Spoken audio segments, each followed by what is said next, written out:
Welcome back to the channel, guys. Listen, last summer I did a job, this was in August, that I actually forgot to post the video. I was going through my files today and I said, oh my God, I didn't post this video.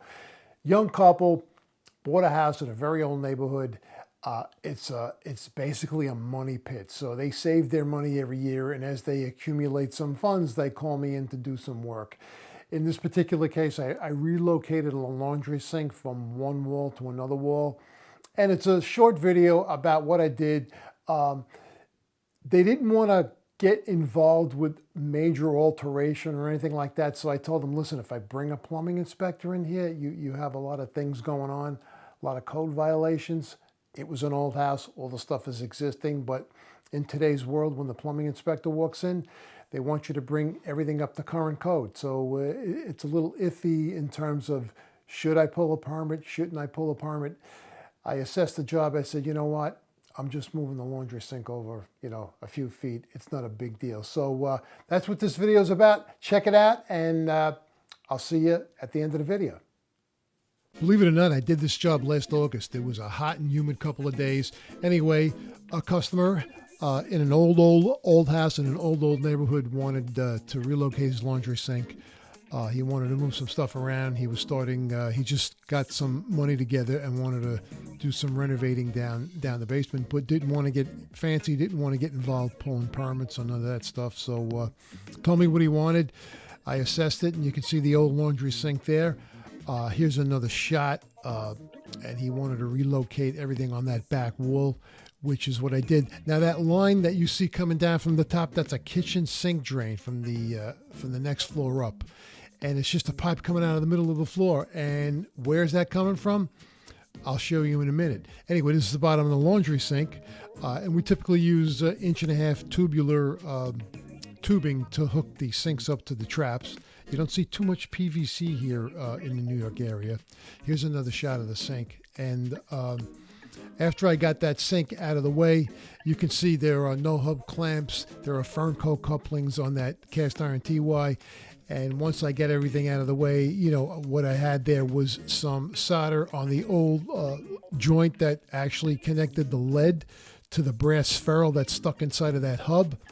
So what I like to do, not to take the ferrule out, is to melt the solder off that joint, because 9 times out of 10, I'm going to get a sound piece of brass ferrule, which is what you see here.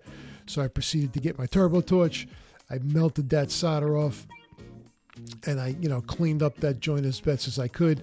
And here's another shot coming up.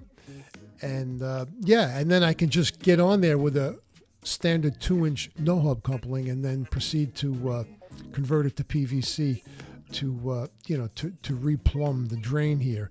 And as you'll see here next, I had to get over to the wall. So in this case, I used a couple of Street 45s, and I believe that's a 60 degree, 45 degree, a 60 degree elbow that's up against the wall there to get me to the wall.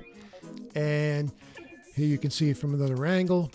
So we're going to move everything over on the back wall as requested by my customer. And we're going to be coming up to that right here momentarily. And as you can see, I'm going to start to construct things here. And you see that galvanized pipe coming down from the second floor sink. They actually connected it to the leader trap that takes care of the drain in the yard. They took the cover, the clean-out cover off. They put some kind of a fugazi bushing in there. And that's where it drains. Now, this is where it's connected up at the other end, where it goes into the wall. They use these 2 Fernco couplings. I don't know who the heck did this, but what a mess this was. And then they ran that down, and they just shoved what appeared to me like a bushing. They took the clean-out cover of the trap off and shoved a bushing in there, and this is the way the kitchen sink was draining. This is like a ridiculous-looking thing, if I do say so myself. And there's another shot of it. So I got that all out of there, and I put a fit-hole sewer plug, a lead fit-hole sewer plug on the leader trap. And then, I rerouted the kitchen sink drain. And as you can see here, I'm starting to lay it out. I got the line going up for the kitchen sink drain with a clean out. Then the next tee over there is for the vent. Now I vented the laundry sink and the standpipe, with one vent. I didn't want to run a second vent for the standpipe. So the standpipe is wet vented. And as you can see here, I ran the line up to where that other line was coming down into the leader trap. And this way it'll be all separate. It's got a separate clean out. Everything's cool. And then I had to actually find a vent, and I cut into the vent there. And in this picture here, you see the 2L. I was trying to figure out how I can jump over the waistline going up there. And I ultimately ended up using some 45s to jump over it. He just wanted me to strap everything up against the wall. I asked him what he was doing with the walls. He said he really didn't know. He said, just strap everything up against the walls and he'll take it from there. So as per his instructions, I did exactly what he wanted. And yeah, here it is from another angle.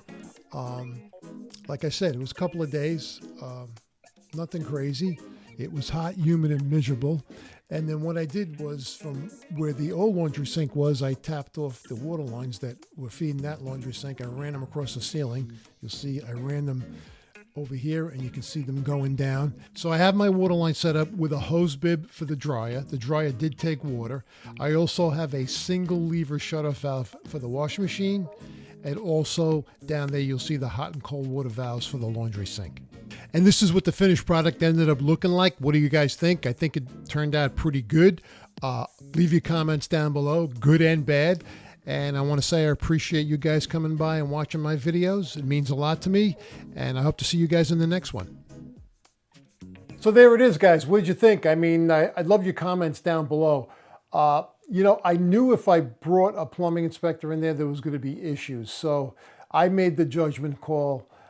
They wanted me to just go ahead and strap everything to the concrete wall. They weren't sure what they were going to do with the walls. They said, please just put the pipes in.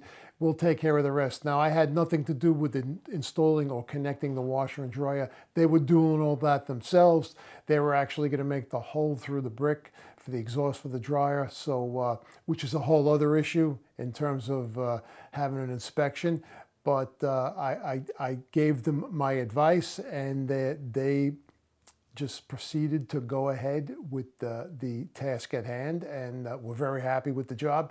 And basically that's it. So that's it, guys, for this video. So for all you new people, if you're not subscribed, you might want to consider subscribing to the channel. Also hit that notification bell. But the most important thing you can do is hit that like button. If you don't hit that like button, YouTube doesn't show these videos to anybody. Folks, I want to thank you for stopping by. I look forward to seeing you guys, as always, in the next video. I'm honored you stopped here. Stay well, and as always, happy plumbing.